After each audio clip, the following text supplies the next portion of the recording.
وسيد المرسلين أما بعد فأعوذ بالله من الشيطان الرجيم بسم الله الرحمن الرحيم قال الله تبارك وتعالى في القرآن العظيم بداية لنزول القرآن العظيم اقرأ باسم ربك الذي خلق خلق الإنسان من علق اقرأ وربك الأكرم صدق الله العلي العظيم وصدق رسوله النبي الكريم عليه وعلى آله أفضل الصلاة والتسليم. معززان دین و ملت، محترم سامعین، آئیے اس سے پہلے کہ ہم باقاعدہ آج کی گفتگو کا آغاز کریں، مل جل کر پیار و محبت کے ساتھ دلوں کی عطا گہرائیوں اور آواز کی بلندی کے ساتھ ایک زباں ہو کر درود و سلام پڑھتے ہیں. میرے ساتھ مل کے پڑھیے گا. الصلاۃ والسلام علیک یا رسول اللہ، الصلاۃ والسلام علیک یا حبیب اللہ، الصلاۃ والسلام علیک یا نبی اللہ وعلی آلک واصحابک یا نور اللہ. قابل تعریف ہیں جناب من علامہ شہریار قادری صاحب، اور لائق ستائش ہیں ہمارے طاہر گجر بھائی کہ جنہوں نے مل جل کر، اور ان کے معاونین کہ جنہوں نے اجتماعی کاوشوں کے نتیجے میں ہفتہ وار درس و تعلیم قرآن کا اہتمام کیا، اور ہوتے ہوتے آج ہم آیت نمبر 86 تک قرآن کریم کی مکمل تفسیر یہاں پر کر چکے ہیں. اللہ تعالیٰ اس سلسلے کو مزید دوام عطا فرمائے، اور جو شائقین قرآن حصول علم قرآن کی سوچ کے ساتھ یہاں تشریف لاتے ہیں، اللہ انہیں بھی، اور جو لوگ خصوصی طور پر اعلیٰ حضرت کے فیضان کے پیش نظر آج کی اس محفل میں حاضر ہیں، ان تمام کو بھی رب تبارک و تعالیٰ ان کی سوچوں سے بڑھ کر، ان کے احساس سے برتر، اور ان کی التجاؤں اور دعاؤں سے بہتر صلے عطا فرمائے. آمین بجاہ نبی الامین صلی اللہ علیہ وسلم. آج میرے دوستوں، میں نے امام اہل سنت کے حوالے سے کچھ باتیں آپ کی خدمت میں وہ پیش کرنی ہیں جن پر عام طور پر لوگوں کی توجہ نہیں ہوتی، اور اینڈ اس بات پر کرنا ہے کہ اعلیٰ حضرت امام اہل سنت کی زندگی کا نچوڑ اور ایک واحد میسیج اور پیغام کیا تھا. اس نچوڑ اور واحد پیغام کو اگر ہم نے پکڑ لیا نا، یقین کیجئے رضویت، سنیت، ہدایت، حقانیت، یہ وہ راہیں جن پر امام احمد رضا خان علیہ رحمت چل کر اللہ اور اس کے رسول کی بارگاہ میں مقبول اور منظور ہوئے تھے، ہم بھی انشاءاللہ ان کے نقش قدم پر چل کر مقام قبولیت اور مقام نظر رحمت کو حاصل کر لیں گے. دیکھیے، یہ جو ہندوستان کی زمین تھی پاکستان بننے سے پہلے، اس میں دو بڑے فتنے ہوئے تھے ماضی میں، اور ان دونوں فتنوں کی سرکوبی کے لیے اللہ تبارک و تعالیٰ نے جو مجدد بنا کر اس دنیا میں افراد بھیجے، جنہوں نے دین کو ایک نئی طاقت دی، جدید قوت دی، اسے از سر نو تازہ کر دیا. ان دونوں شخصیتوں کا نام احمد تھا. صدیوں پہلے جب ایک فیضی نامی ذہین و فطین آدمی کے کہنے پر اکبر بادشاہ نے دین اکبری کو ایکسیپٹ کر لیا تھا، اور اس وقت اسلام کو اس انداز سے ملیم میٹ کرنے کی سازش رچی گئی تھی کہ بادشاہ خدائی حیثیت رکھتا ہوگا، اور بادشاہ کے دربار میں جو آئے گا پہلے بادشاہ کو سجدہ کرے گا، اور بادشاہ کے پاس اختیار ہوں گے کہ چاہے تو وہ قرآن کے کسی حکم کو نافذ کرے، چاہے تو تبدیل کر کے رکھ دے. اتنی پاورز کی بات کی گئی تھی، اور پھر وہ ثابت کیا تھا بادشاہ کے دربار کے اندر اس فیضی نے کہ قرآن تو آپ کی سوچ کے مطابق ہے، جو چاہے آپ قرآن کو معنی دے سکتے ہیں، فیصلہ بادشاہ سلامت آپ کا چلے گا، حکم آپ کا ہوگا. وہ بادشاہ بھی مکھن میں آ گیا اور پالش لگ گئی اس کو، اور اس نے کہا ہاں ہاں لوگ مجھے سجدہ کریں گے، ہاں ہاں سجدہ کریں گے۔ سب سے پہلے فیضی خود جھکا، اور یہ ایک عالم سو تھا بڑا ذہین و فطین آدمی۔ کہتے ہیں کہ اس نے پورے قرآن کی تفسیر اپنے زمانے کی زبان کے اندر لکھی تھی، اور اس انداز سے لکھی تھی کہ پورے تفسیر میں کہیں ایک نقطے والا لفظ بھی ذکر نہیں کیا تھا۔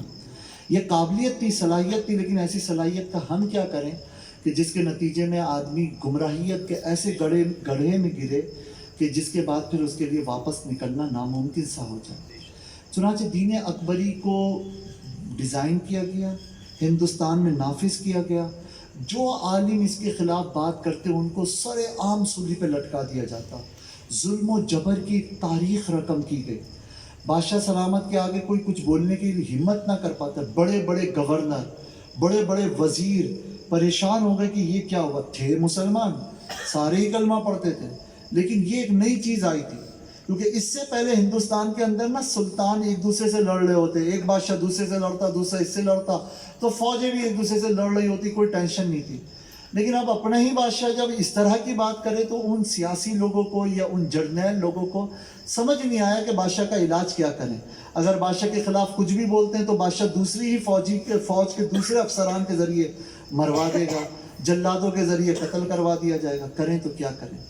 اس وقت اللہ تعالیٰ نے دین اکبری کے جراثیم سے دین محمدی صلی اللہ علیہ وسلم کو نجات دلانے کے لیے جس شخصیت کا انتخاب کیا وہ تھے شیخ احمد سرہندی رحمۃ اللہ تعالیٰ علیہ۔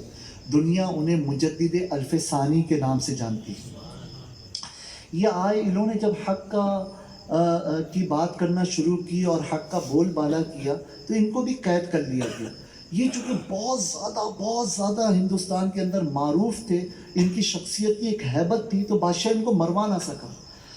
قید و بند کی صعوبتوں میں رہتے ہوئے نا انہوں نے ایک میڈیا یوز کیا، اور وہ میڈیا تھا تحریر کا۔ انہوں نے گورنروں کو، بادشاہ کے نیچے کے مختلف علاقوں کے وڈیروں، سائیوں، نوابوں، ان کو اثر و رسوخ رکھنے والے لوگوں کو خطوط لکھے۔ وہ خطوط اس زمانے میں مکتوب کہلائے، اور آج بھی مکتوبات امام ربانی کے نام سے کتابوں میں وہ مل جاتے ہیں۔ اور اس میں انہوں نے سمجھایا کہ بھائی خالی لا الہ الا اللہ کہنا کافی نہیں ہے۔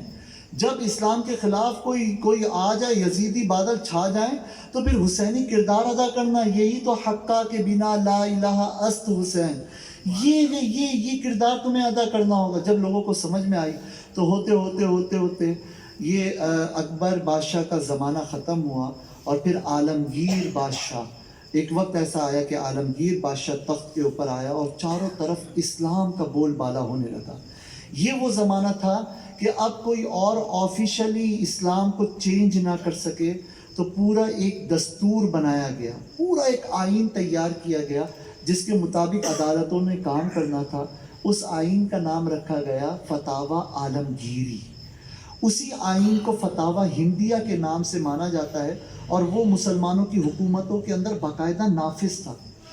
پھر دوسرا فتنہ ایک پیدا ہوا، کئی سالوں تک یہ معاملات چلتے رہے۔ پھر سلطنت عثمانیہ کا خاتمہ کیا گیا، وہاں مکہ مدینے میں بھی اور یہاں ہندوستان کے اندر بھی۔ اور یہاں پر ایسٹ انڈیا کمپنی کے نام پر گورے گدھے آئے، انگریز، اور انہوں نے آ کر اسلام کو مٹانے کی پوری طاقت لگائی، پوری کوششیں کر ڈالی۔ اس وقت جو ہمارا آئین تھا قرآن و سنت کی روشنی میں فتاوی ہندیہ کی شکل میں موجود تھا، اسے ختم کر دیا گیا، اسے مٹا دیا گیا، اور انگریز کے قانون کو نافذ کیا گیا۔ اس 1857 کی بات ہے کہ بہت سارے مسلمان کھڑے ہوئے، جن میں ایک بہت بڑا نام تھا امام فضل حق خیر آبادی علیہ رحمہ کا۔ یہ بھی اٹھے اور انہوں نے فتویٰ لکھ کے دیا کہ یہ جو گوری چمڑی والا آیا ہے یہ ظالم ہے، یہ اسلام پہ ظلم کرتا ہے، مسلمان پہ ظلم کرتا ہے، ہندو پر ظلم کرتا ہے، سکھ پر ظلم کرتا ہے، یہ انسان پر ظلم کرتا ہے۔ اس سے ہمیں آزادی حاصل کرنی ہے، اور اس آزادی کے لیے اگر ہم لڑیں گے تو یہ جہاد ہے، اور جو اس کوشش کے اندر مارا جائے گا وہ شہید ہوگا۔ چنانچہ اب جب انہوں نے یہ فتویٰ جاری کیا نا تو چاروں طرف سے نا مسلمان امنڈ آئے، ٹکڑیوں میں بٹ کر جیسے تیسے مسلمانوں نے جنگ اور جہاد کا آغاز کیا۔ لیکن انگریز ایک منظم بٹالین تھی، منظم فوج تھی. انہوں نے کچھ ہی عرصے کے بعد تمام تر گروپس کو پکڑ لیا، جن کو جو ہاتھ میں نہ آئے ان کو مروانے کی کوشش کر دی گئی، اور جو پکڑے گئے قید ہوئے انہیں سخت ترین سزائیں دی گئیں، اکثریت کو سزائے موت دے دی گئی. کچھ جو بچے انہیں جزیرہ انڈیمان، انڈیا کے اندر ایک جزیرہ آج بھی ہے، اس میں کالا پانی کی سزا دے دی جاتی. کالا پانی کی سزا اتنی اذیت ہوتی، اتنی تکلیف دہ سزا تھی کہ بس آدمی کہتا کہ میں مر جاؤں یہ اچھا ہے، اس اذیت سے میری نجات حاصل ہو مجھے. خیر یہ 1857 کا معاملہ تھا. اس معاملے کو یہاں کے لوگ جنگ آزادی کہتے تھے، اور انگریز اپنے پروپیگنڈے کے تحت اسے غدر یعنی بغاوت کا نام دیتے تھے. غدر غدر غدر غدر اتنا انہوں نے بولا کہ اس کے اوپر انگریزی میں بھی فلمیں بنائی گئیں، پھر ہندوستان میں انڈیا کے لوگوں نے بھی فلمیں بنائی، اور پھر غدر کا مقدمہ چلا کر فضل حق خیر آبادی علیہ رحمہ کو باقاعدہ کالے پانی کی سزا ہوئی. خیر اب یہ جو عسکری معاملات پہ رک گئے. انگریز جانتا تھا کہ مسلمان رکنے والی قوم نہیں ہے، ان کو رات کے اندھیرے میں مکے سے مدینے جانے پر مجبور کر دیا گیا تھا. اس کے باوجود بھی یہ مدینے میں اتنا انہوں نے کام کیا کہ ایک وقت ایسا آیا کہ یہ ایک لشکر جرار لے کر دوبارہ مکے میں آئے، اور بغیر جنگ کے اللہ نے اس مسلمان قوم کے قدموں پر مکے کو فتح فرما دیا. تو وہ ہسٹری جانتا تھا مسلمانوں کی، اس لیے اس نے کہا کہ ان کو تو چھوڑنا ہی نہیں، کسی حال میں نہیں چھوڑنا.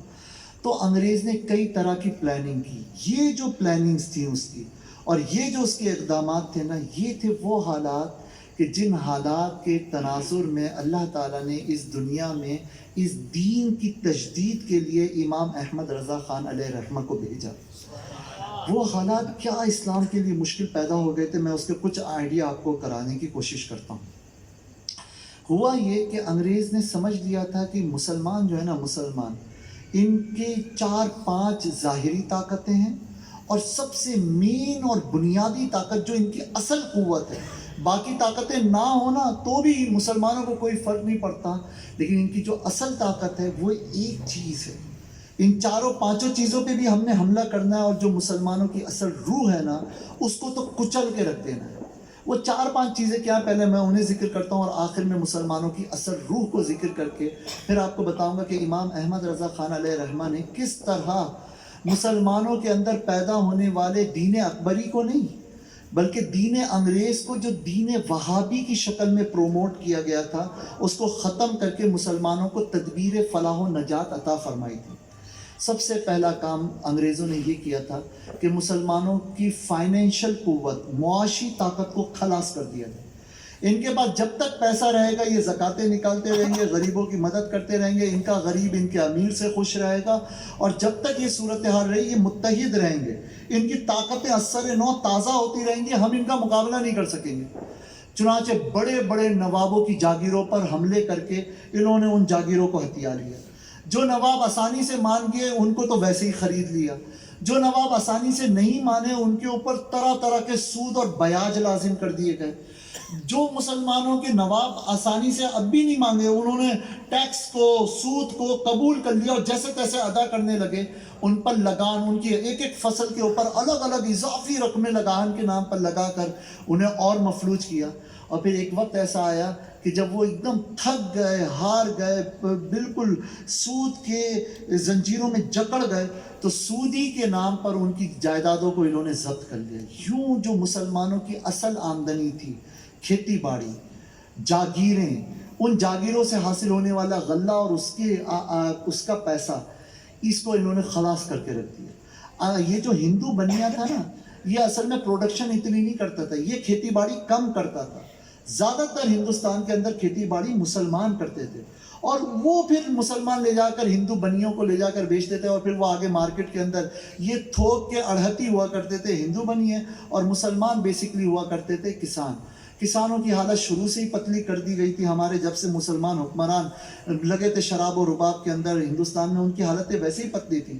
لیکن کچھ سمجھدار قسم کے جو نواب تھے اپنے نیچے کے لوگوں کا خیال کرتے تھے، ان کو آ کر انگریز نے کچلنے کی پوری کوشش کی. اچھا، ان تمام باتوں کے باوجود بھی اگر کوئی نواب اپنی زمینوں کو سنبھال کے رکھا ہوا تھا نا، تو اس نواب ہی کے نیچے کے لوگوں کو، میر جعفر اور میر دوسرے لوگوں کے صادق جیسے لوگوں کو خرید کر ان نوابوں کو خلاص کروا دیا. اور ایک وقت ایسا آیا کہ مسلمان روٹی روٹی کو محتاج ہوئے. مسلمانوں کی حالتیں اتنی خراب ہو گئیں کہ ان کی مائیں اپنے بچوں کو بیچنے پر مجبور ہو گئیں. اور پھر کتنوں نے ایسا کیا کہ سولی پہ لٹک گئے, خودکشیاں کر لیں, کیونکہ حالات بہت خراب ہو گئے تھے. کھانے کو نوالا نہیں تھا. جب نوالا مانگنے کے لیے انگریز کے پاس جاتے تو گندم کے ڈھیر کے اوپر پہلے انگریز پیشاب کرتا اور پھر اس کے بعد کہتا لو یہ کھا لو, یہ ہماری خیراتیں لے لو. کیسے لے سکتے؟ پھر مسلمان ان کے پاس مجبور ہوئے نوکریاں کرنے کے لیے. تو جو ان کی بٹالین میں اور ان کی فوج کے اندر بھرتی ہوتا, تھوڑا طاقتور مسلمان ہوتا, تو وہ کیا کرتے کہ وہ جو اس زمانے کی گولی ہوتی تھی جو اوپر سے یوں دار کر سریے سے اندر ٹھوک کر پھڑاک کر کے مارا جاتا تھا, اس گولی کے اوپر سور کی چربیوں کا لیپ لگانے لگے گریسنگ کرنے کے لیے تاکہ زنگ نہ آئے گولیوں پہ. اور پھر کہتے کہ اپنے منہ سے جو ہے نا کارتوس کو کھولو, پھر وہ گولیاں نکلیں گی, وہ اندر بھرو, پھر سلاخ سے ان کو دباؤ, پھر اسپرنگ جب دب جائے گا پھر گولی مارنا. اس طرح کر کے مسلمانوں کو ضد پہنچاتے اذیت. روٹی روٹی کا محتاج تو ہو چکا تھا مسلمان, اور یہ چیز تکلیف دہ خالی مسلمانوں کے لیے نہیں تھی, بہت سارے ہندوؤں کے لیے اور دوسری قوموں کے لیے بھی تھی. لیکن انگریز بادشاہ بن کے آیا تھا, وہ تو آیا ہی یہاں پہ غلام بنانے کے لیے تھا. کبھی آپ نے سوچا کہ ہمارے ہاں ریل کی اتنی مضبوط پٹریاں ڈلی ہوئی انگریز کے زمانے کی, اور ان کا کچھ بھی نہیں بگڑا, آج تک یہ سلامت ہے. جبکہ خود برطانیہ کے اندر ساری پٹریاں چینج ہو گئی, اب نئی پٹریاں آئی ہیں, اور نئی پٹریاں اگر آپ میں سے کوئی چائنا جائے, برطانیہ جائے, ادھر ادھر جائے, تو اس کو پتہ لگے گا بلٹ کی سپیڈ سے جانے والی ٹرین کی بھی پٹریاں اتنے بھاری روئے کی نہیں ہیں جتنے بھاری روئے کی پٹریاں ہمارے یہاں بنی ہوئی ہے. یا گڈو بیراج کے اوپر جو پل بنا ہوا ہے لوہے کا, وہ اتنا وزنی ہے. وہ وہاں کیوں نہیں بنایا گیا, یہاں کیوں بنایا گیا؟ پتہ ہے کس لیے؟ اس لیے نہیں تھا کہ یہ سب کہ ریل ہے, انسان سفر کریں گے, ان کو آسانی ہوگی. نہ, وہ ہندوستان کو سونے کی چڑیا سمجھتا تھا انگریز. وہ یہاں کی کانوں کے اندر سے سنگ مرمر, ہیرے, جواہرات اور نہ جانے کیا کیا معدنیات, کیسا کیسا پتھر اور کیسی کیسی دھاتیں تھیں, وہ ان کو ان مال گاڑیوں پر لوڈ کر کے لے کے جانا چاہتا تھا. اور خالی جو انسان اس کے ذریعے آتے جاتے تھے یا تو اسمگل ہوتے تھے یا وہ مزدور ہوا کرتے تھے جو ان گاڑیوں میں بیٹھائے جاتے تھے, اور وہ بھی جانوروں والے ڈبوں کے اندر انہیں بٹھایا جاتا. یہ حال کر کے رکھا ہوا تھا انگریز نے. مسلمان معاشی طور پہ خلاص. اس سچویشن کے اندر امام احمد رضا خان علیہ رحمہ نے باقاعدہ ایک پوری کتاب لکھی, اور اس کتاب کا نام ہے تدبیر فلاح و نجات و اصلاح, جس کے اندر بمبئی اور کلکتہ کے مسلمانوں کے لیے, آج ہم اسلامک بینکنگ کی باتیں کر رہے ہوتے ہیں, آج سے تقریباً 123-124 سال پہلے امام احمد رضا خان علیہ رحمہ نے کسی بھی قوم کو سہارا دینے کے لیے اس وقت کے سینیریو میں, جب سارے بڑے بڑے لیڈر کہہ رہے تھے کہ اب کچھ نہیں ہو سکتا, اب کوئی معجزہ ہوگا تو اللہ ہمیں بچائے گا, ورنہ مسلمانوں کی کمر ٹوٹ چکی ہے, اعلیٰ حضرت نے باقاعدہ اسلامی بینکاری کا, بغیر سود کے قرضے دینے کا, اور اس بینک کے ذریعے خود کمانے کا, اور انگریز کی مخالفت کے باوجود اس بینکنگ کے نظام کو سنبھالنے کا پورا سسٹم بنا کر کتابی شکل میں لکھ کر مسلمانوں کو عطا فرمایا تھا. اس پر کچھ لوگوں نے عمل بھی کیا. انجمن نعمانیہ لاہور میں قائم کی گئی تھی اور اس نے اس کو لے کے چلے, لیکن پھر بعد میں سیاسی حالات بہت زیادہ ڈسٹرب ہو گئے تھے, اور پھر یہ پارٹیشن کی باتیں شروع ہو گئی تھی, تو وہ چیز وہاں پہ دب کے رہ گئی. لیکن ایک عالم ہونے کی حیثیت میں امام احمد رضا خان علیہ رحمہ نے مسلمانوں کی معیشت کے لیے کمال کا کردار ادا کیا.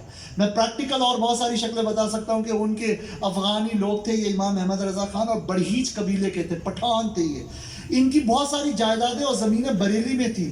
ان حالات میں کس طرح انہوں نے اپنے علاقے کے, اپنے قصبے کے مسلمانوں کو فائنینشلی سپورٹ کرنے کے لیے اپنی زمینیں اور جائیدادیں دیں اور اس پر کھیتی باڑی کا سسٹم بنایا, یہ بہت لمبی کہانی ہے, لیکن مجھے یہ چیزیں ڈیٹیل میں نہیں بتانی. مسلمانوں کی اکنامیکل سائٹ, فائنینشل سائٹ پر امام احمد رضا خان علیہ رحمہ نے یہ تجدیدی کام کیا. خالی یہی نہیں, اس زمانے میں ایک نیا مسئلہ کھڑا ہو گیا, وہ یہ تھا کہ ہندوستان میں نا روپیہ چلتا تھا. یہ روپیہ کاغذ کا نوٹ نہیں تھا, یہ روپیہ چاندی کے سکے کو کہتے ہیں.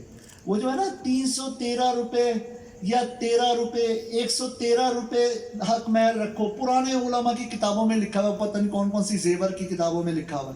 تو یہ ہمارے 313 روپے نہیں ہے کاغذ کے, یہ 313 روپے جو حق مہر رکھنے کا کہا گیا تھا نا, یہ وہ اس زمانے میں چاندی کے سکے ہوتے تھے جن کی مقدار 10 درہم یا اس سے اوپر کی بنا کرتی تھی, اور انہیں رکھنے کا حکم دیا گیا تھا.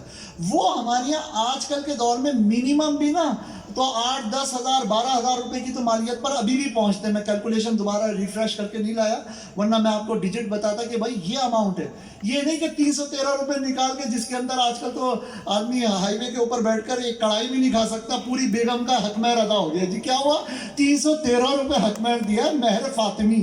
لا حول ولا قوت الا باللہ. خلاصہ یہ کہ یہ سکہ چلا کرتا تھا. اب انگریز نے اپنے چھاپے خانے کے اندر وہ کاغذ جو مطلب ریڑھی کے اوپر لوگ چٹنی ڈال کے اس کے اندر کھانا دیا کرتے تھے, چٹنیاں بیچا کرتے تھے, اس کاغذ کے اوپر نوٹ چھاپا اور وہ مسلمانوں میں یا اس سوسائٹی کے لوگوں میں ہر قوم کے اندر بانٹا اور کہا کہ اس کے ذریعے سے اب خرید و فروخت ہوگی.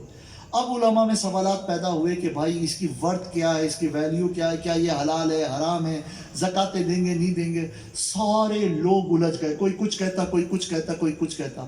اس زمانے میں امام احمد رضا خان علیہ رحمہ نے 200 صفحے کے اندر کتاب لکھی کہ کفل الفقیہ الفاہم فی احکام القراطیس والدراہم. یہ کتاب جب اس زمانے میں مکے کے امام سید احمد دحلان رحمۃ اللہ تعالیٰ علیہ کے پاس پہنچی عربی کے اندر, تو امام احمد رضا خان علیہ رحمہ کی یہ کتاب پڑھ کر وہ کہنے لگے رجل عظیم عالم کبیر عاشق وسیع عالم متبحر سیدی و استاذی امام احمد رضا خان. باقاعدہ انہوں نے پوری سند لکھ کر اعلیٰ حضرت کو انسان عظیم, عالم عظیم, کبیر, وہ علم کے اندر بہت بڑا انسان قرار دیا. اور اس طرح ان کے لیے انہوں نے اپنی طرف سے سپاس نامہ گویا کہ تیار کیا. المختصر یہ کہ یہ تھی فائنینشیل سائڈ جس پر امام احمد رضا خان علیہ رحمہ نے مسلمانوں میں تجدیدی کام کیے. آپ کو پتہ ہے اس زمانے میں کچھ لوگ ایسے بھی کھڑے ہو گئے تھے جنہوں نے کہا تھا کہ سور پالنا شروع کر دو, انگریز کو بیچو گے تو پھر یہ تمہاری خرید و فروخت حلال کی بھی ہوگی اور اس سے آمدنی کر لو کیونکہ حالات خراب ہیں, خراب حالات کے اندر جو چاہے کرو اللہ معاف کر دے گا. اتنے مشکل حالات تھے.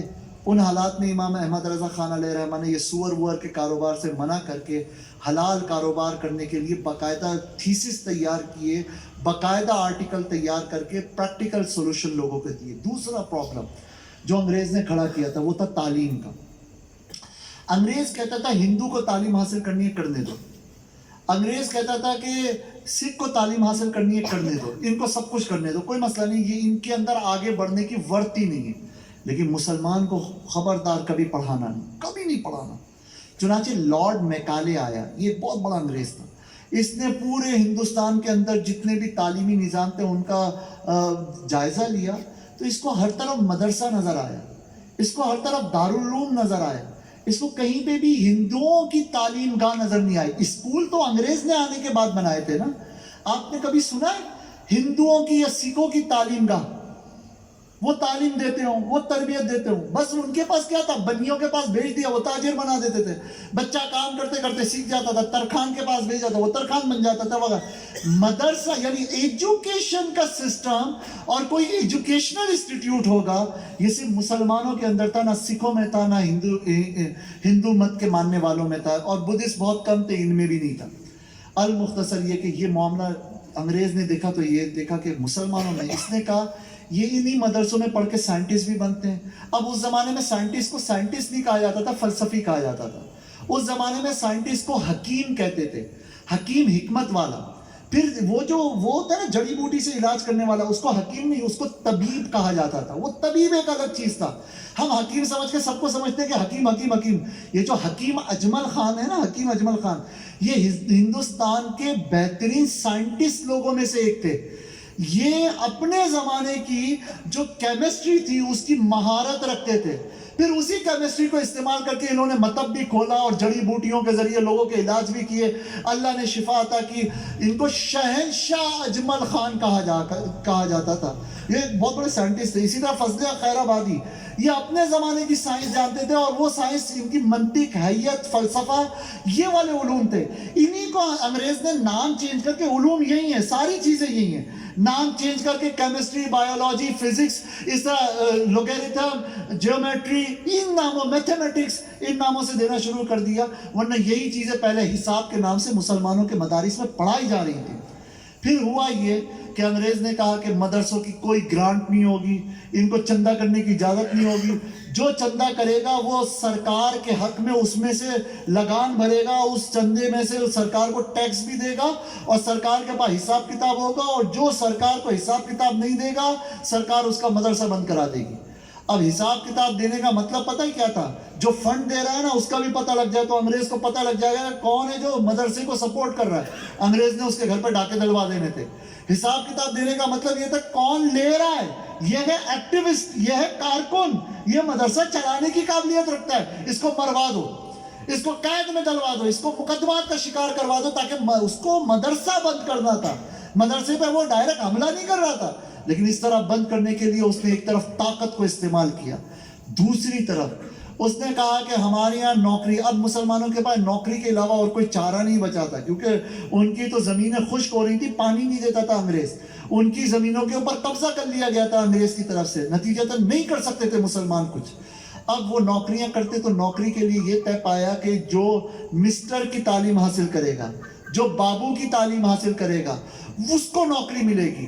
عربی فارسی جس پر مسلمانوں کو مہارت حاصل تھی، اور یہاں کی ہندوستان کی عدالتوں میں عربی کے آئین کے مطابق فیصلے ہوتے تھے، فتاوی ہندیہ پوری کی پوری عربی میں کتاب ہے، اس کے مطابق عدالتوں کے اندر کیسز چلا کرتے تھے اور لوگوں کے مسائل کو حل کیا جاتا تھا، اس سب کو ایک ایک فیصلہ کر کے ایک دم ختم کر دیا گیا اور انگریزی کا قانون عدالتوں کے اندر نافذ کر دیا گیا۔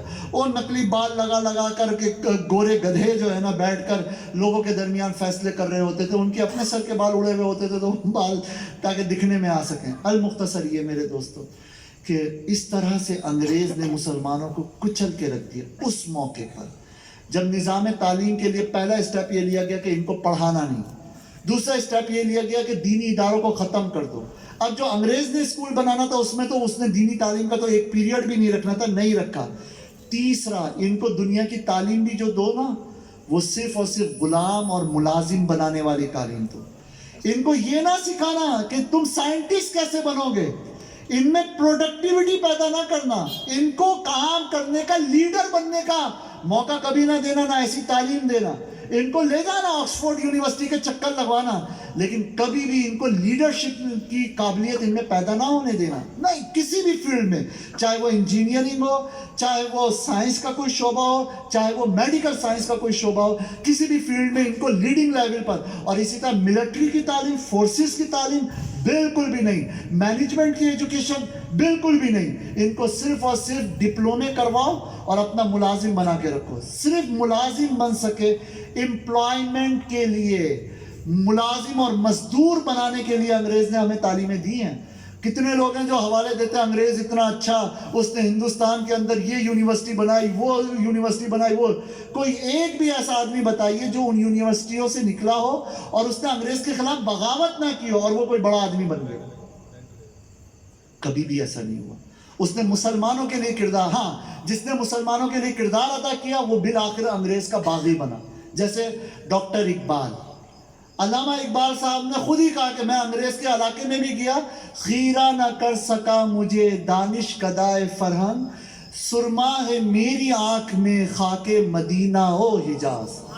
میری آنکھوں میں مکہ مدینہ کا سرما لگا ہوا تھا، اس وجہ سے میں وہاں خیرہ نہیں ہوا، میں وہاں پہ ان کے ہاتھ میں بکا نہیں، میں انگریزی میں لگا نہیں، میں واپس آ کر آج بھی مسلمان ہوں۔ لیکن پھر بھی یہ بہکے تھے، بیچ میں تاریخ پڑھیے گا، ایک وقت آیا تھا کہ جب یہ بھی کہتے تھے ہندو مسلم بھائی بھائی، پھر بعد میں ان کو سمجھ میں آیا اور انہوں نے خواب دیکھا کہ یہ دو الگ قومیں، ہم کبھی ساتھ نہیں ہو سکتے، وغیرہ وغیرہ، پھر ایک لمبی کہانی چلی۔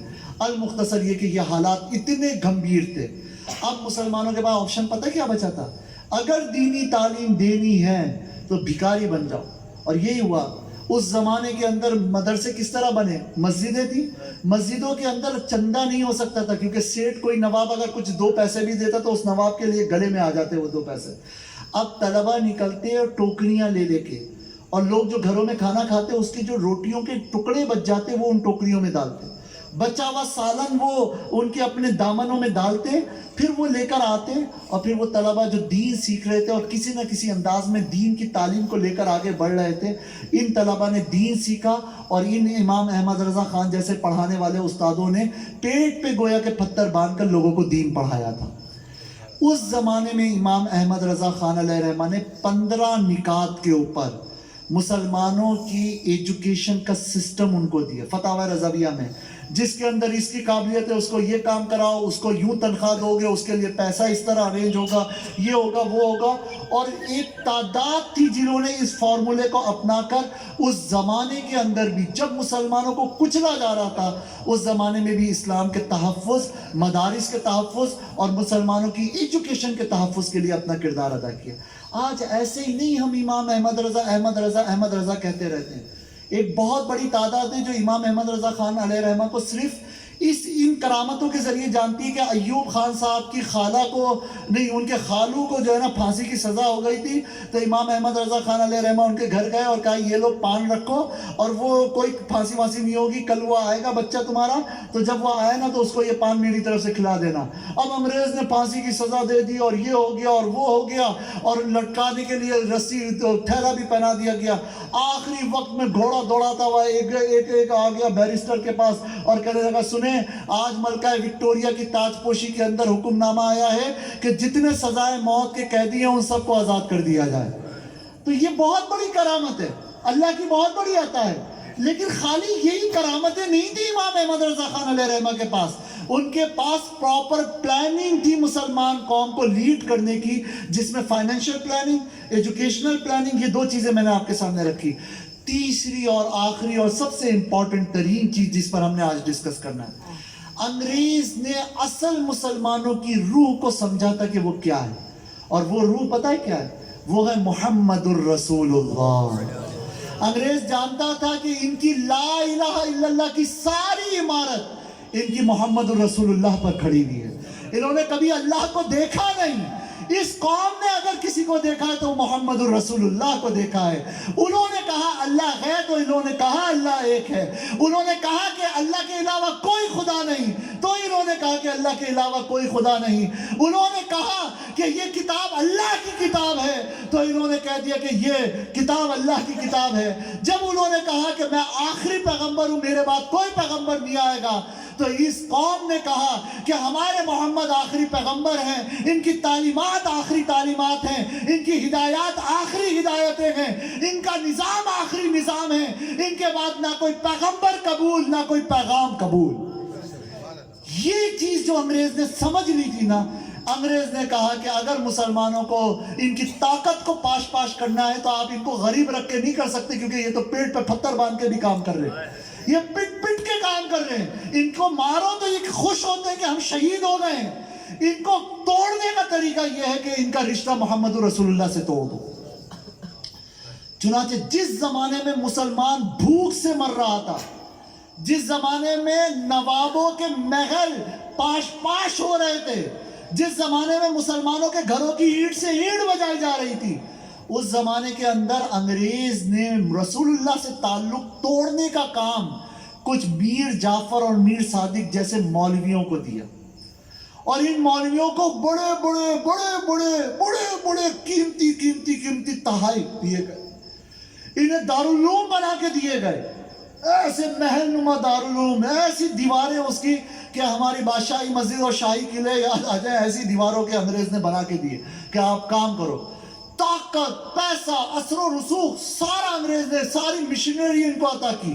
انگریز نے کہا تم کتابیں لکھو، تمہارا مقصد یہ ہونا چاہیے کہ قوم کو رسول اللہ سے دور کرنا ہے، اور تم کتابیں لکھو، اس کو پورے ہندوستان میں چھاپ کر فری میں بٹوانا ہمارا کام.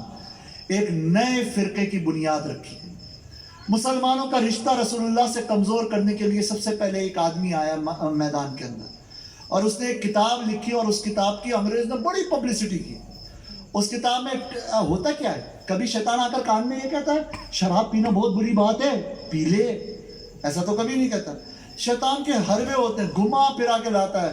پہلے وہ ایسی صحبتوں میں لے کے جاتے ہیں جہاں پہ لوگ نشہ کرتے ہیں، پھر وہاں پہ کہتا ہے ارے مرد نہیں ہے کیا، یہ دیکھ. اور ایک دن، دو دن، تین دن، ایک دن آتا ہے کہ آدمی اگر اس صحبت کا عادی ہو تو وہ ٹوٹ جاتا ہے. بالکل یہی طریقہ، شیطانی طریقہ ان لوگوں نے اپنایا. پہلے دن یہ نہیں کہا کہ رہے مسلمانوں رسول اللہ کے لیے کیا کرنا ہے، چھوڑو آؤ انگریز کے پاس چلتے ہیں. نہیں نہیں نہیں، یہ اسٹریٹجی نہیں تھی. اسٹریٹجی یہ تھی کہ سب سے پہلے رسول اللہ کو اللہ کے مقابلے میں لاؤ، اور پھر کہو اللہ کی عزت زیادہ ہے، رسول اللہ کی تو کوئی عزت ہی نہیں ہے مان سکتا. معاذ اللہ. چنانچہ ایک کتاب لکھی گئی جس کے اندر کہا گیا اللہ صاحب کی تو یہ شان ہے کہ ایک وقت میں ایک لفظ کن سے چاہے تو کروڑوں محمد پیدا کر دے. معاذ اللہ. اسی کتاب کے اندر ایک مقام پہ لکھا ارے اللہ دیکھو مخلوق میں نا کچھ مخلوق چھوٹی ہیں حقیر ہیں جیسے تم میں ذلیل لوگ, کچھ مخلوق بڑی ہیں جیسے ولی پیغمبر نبی شہید غازی. اور سنو اللہ صاحب کی تو یہ شان ہے معاذ اللہ ثم معاذ اللہ نقل کفر نباشت. اللہ صاحب کی تو یہ شان ہے کہ مخلوق چاہے چھوٹی ہو یا بڑی ہو اللہ صاحب کی آگے تو چمار سے بھی زیادہ ذلیل ہے.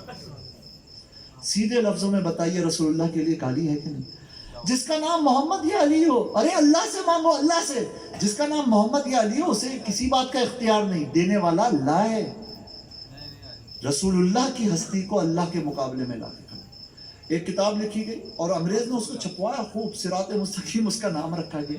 اس کے اندر پتہ کیا لکھا گیا؟ معاذ اللہ ثم معاذ اللہ یہ فتنہ تھا جس فتنے کے یہ بیک گراؤنڈ کا فتنہ تھا جس میں امام احمد رضا خان علیہ رحمہ نے آ کر تجدید کی اور لوگوں کو یاد دلایا کہ تمہارا دین ہے کیا. اس میں لکھا دیکھو کچھ برائیاں چھوٹی ہوتی ہیں کچھ برائیاں بڑی ہوتی ہیں. جیسے نماز ہے, نماز اگر نماز کے اندر آپ کو معاذ اللہ زنا کا خیال آئے نا تو یہ بہت بری گندی چیز ہے. توبہ توبہ. اس سے بہتر ہے کہ چھوٹی برائی لے اپنی بیوی کا خیال لے اور پھر سوچتے رہو نماز کے اندر. لیکن سنو ایک چیز ایک بات بتاتا ہوں میں, کتاب میں لکھا کہ اگر نماز کے اندر تمہیں کسی پیر فقیر کسی بزرگ خواہ حضرت صلی اللہ علیہ وسلم ہی کیوں نہ ہو ان کا خیال آئے تو ان کا لمحے بھر کو خیال آنا اپنے بیل گدھے گھوڑے کے خیال میں نماز کے اندر ڈوب جانے سے بھی زیادہ بدتر ہے معاذ اللہ. اس کی وجہ یہ ہے کہ گدھے گھوڑے اور بیل کے خیال میں عزت نہیں ہوگی, لیکن جب پیر فقیر بزرگ اور حضرت کا خیال نماز میں آئے گا تو عزت کے ساتھ آئے گا. اور سنو نماز میں ساری عزت اللہ کے لیے ہوتی ہے, کسی اور کو عزت نہیں دینی چاہیے. لا حول ولا قوت الا باللہ. آپ بتائیے نماز میں التحیات للہ والصلوات والطیبات السلام علیکہ, یہ سلام کرنا عزت دینا ہے کہ نہیں ہے؟ آپ نماز میں نبی کو عزت دیتے ہو نہیں دیتے؟ پھر درود و سلام پڑھنا الصلاۃ والسلام علیکہ یا رسول اللہ, یہ ہو یا دوسرے لفظوں میں اللہم صلی علی محمد وعلی آل محمد کما صلیت. درود و سلام و الفاظ باہر کے الگ ہے لیکن نماز میں آپ درود ابراہیمی کی شکل میں درود پڑھتے ہیں. یہ درود پڑھنا رسول اللہ کو عزت دینا ہے کہ نہیں ہے؟ کیسے آگے یہ کہ نماز میں صرف اللہ کی عزت ہوتی ہے کسی اور کی عزت نہیں ہوتی؟ یہ بس ایک مینٹیلیٹی ڈیولپ کرنی تھی, انگریز کی سازش تھی اور کچھ بکے ہوئے مولوی اس سازش کے اندر ایک ہرکارے بن کر کردار ادا کر رہے تھے. اور وہ کردار یہ تھا کہ رسول اللہ کو اللہ کے مقابلے میں کھڑا کرو, اللہ کو عزت دو اور رسول اللہ کو ڈیمیج کرو. جس دن رسول اللہ ڈیمیج ہو گئے انگریز جانتا تھا اللہ کی بھی عزت نہیں رہے گی. ہماری لا الہ الا اللہ کی بلڈنگ کس بنیاد پہ کھڑی ہوئی ہے؟ محمد الرسول اللہ کی بنیاد پر. آپ ہی بتاؤ غلام احمد قادیانی اور اس کے ماننے والے کیا اللہ کی سچی توحید کو ماننے والے ہیں؟ کیا یہ توحید کی بنیاد پہ جنت میں جانے والے ہیں؟ ان کی ساری توحید تباہ و برباد کیسے ہو گئی؟ اس لیے تباہ و برباد ہوئی کہ ان کا رشتہ محمد الرسول اللہ سے ٹوٹ گیا. اسی طرح شیطان کتنا بڑا توحیدی تھا, کتنا بڑا اللہ کا قرب رکھنے والا, اللہ کی عبادت کرنے والا تھا. وہ یہاں تک کہتا تھا کہ میں سجدہ صرف اللہ کو کروں گا, یہ آدم جو پیغمبر ہے ان کو سجدہ نہیں کروں گا. ایک نبی سے رشتہ توڑ کر یہ جب اللہ کے آگے جھکنے کے لیے آیا اللہ تعالیٰ نے اسے فرمایا ابا واستکبر وکان من الکافرین. یہ انکار کرنے والا ہوا ہے پیغمبر کی تعظیم سے اور پیغمبر کے مقابلے میں خود کو بہتر سمجھنے والا ہے. میری بارگاہ سے اس کا فیصلہ یہ ہے کہ یہ کافروں میں سے ہو چکا. پیغمبر کو ڈی ویلیو کر کے آپ کبھی اللہ کی بارگاہ تک پہنچ ہی نہیں سکتے. یہ سبق باقاعدہ پلاننگ کے ساتھ لوگوں کو بھلایا گیا, مٹایا گیا, خلاص کیا گیا اس سبق کو. ایک نے لکھا ارے یہ بتاؤ حضور کو چھپی ہوئی باتوں کا علم تم کہتے ہو, ارے یہ بتاؤ حضور کو ساری چھپی ہوئی باتیں پتہ ہیں, یہ کچھ چھپی ہوئی باتیں پتہ ہے؟ اگر ساری پتہ ہے تو یہ تو ہو ہی نہیں سکتا, یہ تو اللہ کی شان ہے, اللہ کو ساری چھپی ہوئی باتیں پتہ ہے. اور اگر کچھ پتہ ہے تو معاذ اللہ ثم معاذ اللہ, اس میں حضور کو کون سے کمال ہے حضور کا معاذ اللہ. وہ تھوڑی بہت تو غیب کی باتیں تو ہر کوئی جانتا ہے, یہ تو جانوروں کو بھی پتہ ہوتی ہیں، ہر جانور دوسرے جانور کے مقابلے میں کچھ چھپی ہوئی باتیں جانتا ہے، پاگلوں کو بھی بہت سی ایسی باتیں پتہ ہوتی ہیں جو آپ سے مجھ سے چھپی ہوئی ہیں۔ اس طرح کی گاڑی اردو کے اندر اس طرح کی کتابیں لکھی، ایک کتاب لکھی انگریزی کے کہنے کے اوپر، اور اس کی تشہیر ہوئی اور باقاعدہ لوگوں کو کھانے، مسلمانوں کو ان کے دارالعلوم میں جمع کر کے کھانے کھلائے گئے، کپڑے پہنائے گئے۔ انگریز ساری دنیا سے لڑ رہا تھا، سب کو مار رہا تھا، لیکن اس ادارے کو انگریز نے سپورٹ کی، بڑی بڑی گرانٹیں انگریز نے ان کے لیے مقرر کی، اور وہاں پہ لوگ ایک بڑی تعداد میں بھوکے تھے، وہ کھانا کھانے کے لیے پہنچ گئے، لیکن ان کے ایمانوں کو تباہ و برباد کیا گیا۔ ایک نے کتاب وہاں سے لکھی اور اس میں لکھا کہ دیکھو جی، ایک بات سمجھو، یہ جو شیطان ہے نا، اس کو ڈیوٹی یہ ملی ہے کہ پوری دنیا کے انسانوں کو گمراہ کرے، بہکائے، اور یہ جو موت کے فرشتے نا، ان کو ڈیوٹی اللہ نے یہ دی ہے کہ ساری دنیا کے انسانوں کی روح قبض کرنی ہے۔ لہذا موت کے فرشتے کو پتا ہے کہ کب کس کو کہاں کیسے موت آئے گی، اور کون بندہ کب کس وقت کہاں موجود ہے۔ ساری دنیا کے انسانوں کا سارا علم موت کے فرشتے کے پاس بھی ہے، اور چونکہ شیطان نے بہکانا ہے تو ساری دنیا کے لوگوں کا سارا علم، تمام دنیا کے لوگوں کا، ساری دنیا کے لوگوں کا سارا علم شیطان کے پاس بھی موجود ہے۔ لیکن حضور اکرم صلی اللہ علیہ وسلم کو ایسی کون سی ڈیوٹی ملی ہے؟ لہذا ساری دنیا کا علم ما کانا و ما یکون حضور کے لیے مانو گے، یہ معاذ اللہ شرک ہو جائے گا، لیکن یہی علم شیطان کے لیے ہمیں ماننا پڑے گا۔ آپ بتائیے، یہ رسول اللہ کو ڈی ویلیو کرنا تھا کہ نہیں تھا؟ جب وہ کتاب لکھی گئی نا کہ اللہ صاحب تو ایک لفظ کن سے لاکھوں کروڑوں محمد پیدا کر دے، یہ پہلا تھا فتنہ، اس سے ہندوستان میں آگ لگ گئی تھی، چاروں طرف آگ۔ فضل حق خیر آبادی ہی، یہ بڑے جلالی بزرگ تھے، انہوں نے ایک فتویٰ لکھا، اور اس فتوے کے اندر انہوں نے فرمایا سنو، یہ اس بات کے بہکاوے میں نہ آنا، یہ کفریہ بات ہے کہ یہ کہا جائے کہ اللہ صاحب ایک لفظ کن سے کروڑوں محمد پیدا کر دے۔ سنو، اللہ تعالیٰ کبھی جھوٹ نہیں بول سکتا، کبھی جھوٹ نہیں بول سکتا۔ اللہ نے قرآن میں فرمایا ہے کہ محمد صلی اللہ علیہ وسلم آخری نبی ہیں، خاتم النبیین۔ اب بتاؤ، لفظ کن سے اللہ تعالیٰ جو دوسرا ہی، کروڑوں کو تو چھوڑو، حضور کے بعد کوئی دوسرا محمد پیدا فرمائے گا، بتاؤ خاتم النبیین کون ہوگا؟ کیا وہ دوسرا؟ تو پھر حضور نہیں، قرآن جھوٹا ہو جائے گا، اور اگر حضور ہے تو پھر وہ دوسرا حضور نہیں ہے، وہ محمد ہی نہیں ہے، کیونکہ محمد صلی اللہ علیہ وسلم جو ہمارے ہیں وہ تو خاتم النبیین ہے، یہ خاتم النبیین ہی نہیں ہے۔ جب فضل خیر آبادی علیہ الرحمہ نے یہ کتاب لکھی اور اس کے اندر یہ پوری ڈیٹیل لکھی نا، تو وہ انگریز کے پیسہ کھانے والے، دین میں فتنہ بنانے والے، جیسے دین اکبری بنانے والے ذہین لوگ تھے، اس طرح دین وہابی کو اس ہندوستان میں متعارف کرانے والے انگریز کے ایما کے اوپر لوگ، ان لوگوں نے ایک کتاب لکھی جس میں معاذ اللہ یہاں تک لکھا کہ اللہ تعالیٰ جھوٹ بول سکتا ہے۔ آپ بتائیے پھر بچہ کیا؟ سب ختم ہو گیا۔ قرآن پر اعتماد کون کرے گا اگر اس مسلک یا اس کانسیپٹ یا ان لوگوں کی باتوں کو مان لیا جائے؟ مٹ کے رہ جائے گا اسلام۔ اور یہی تو انگریز چاہتا تھا کہ اسلام مٹ جائے، خلاص ہو جائے، اعتماد ختم ہو جائے۔ رسول اللہ پر ٹرسٹ ختم ہوا، قرآن پہ بھی ٹرسٹ خود ختم ہو جائے گا، اللہ پر بھی خود ختم ہو جائے گا۔ حضور کو ڈیمیج کرو، کسی طرح حضور کو ڈیمیج کرو، لیکن سلام ہو اللہ تبارک و تعالیٰ کی طرف سے بھیجے ہوئے اللہ کے نیک بندوں پر، سلام ہو اللہ کی طرف سے بھیجے ہوئے اللہ کے دین کا علم رکھنے والے لوگوں پر، جنہوں نے ہر زمانے کے اندر، ان علماء نے ہر زمانے میں رسول اللہ کے سچے وارث ہونے کا حق ادا کرتے ہوئے ہم تک دین کو سچی شکل میں پہنچایا۔ جب فضل خیر آبادی علیہ الرحمہ نے یہ کتاب لکھی نا اور فرمایا کہ ایسا نہیں ہے، کوئی دوسرا محمد ہو ہی نہیں سکتا، اس کتاب کا نام تھا امتناع نظیر، حضور کا مماثل اور نظیر مثل ناممکن ہے، ہو ہی نہیں سکتا۔ جب یہ کتاب لکھی نا تو وہاں سے پھر ایک انگریز کا بنایا ہوا گروپ تیار ہوا اور ایک مسلمانوں کا گروپ بن گیا۔ یہ جو گروپ تھا نا، یہ گروپ انگریز کا، یہ ہمیشہ کہتا حضور تو ہماری طرح ہے، بس وہ تھوڑے بڑے ہیں تو ان کی بڑے بھائی جتنی عزت کرو، اس سے زیادہ عزت کرنے کی ضرورت نہیں۔ یہ تو ماشاء اللہ مر کے مٹی میں، یہ تو ان کو تو دیوار کے پیچھے کا بھی نہیں پتا ہے، یہ تو ان کے معجزات ان کی زندگی کے لیے تھے۔ اب یا رسول اللہ کیوں کہتے ہو؟ اب رسول اللہ سے محبت کا اظہار کیوں کرتے ہو؟ ایک یہ تھا جو لگا ہوا تھا حضور کو اپنے جیسا انسان ثابت کرنے کے لیے، کیوں؟ کیونکہ حضور کو ڈی ویلیو کرنا ہی ان کا مشن اور ان کا مقصد تھا۔ اور دوسرا گروپ تھا جس نے اپنی رگ و پے میں صحابہ سے سیکھ کر، اہل بیت سے سیکھ کر، اکابر علماء سے سیکھ کر یہ نظریہ بٹھا لیا تھا کہ جیسے میرے سرکار ہیں، جیسے میرے سرکار ہیں،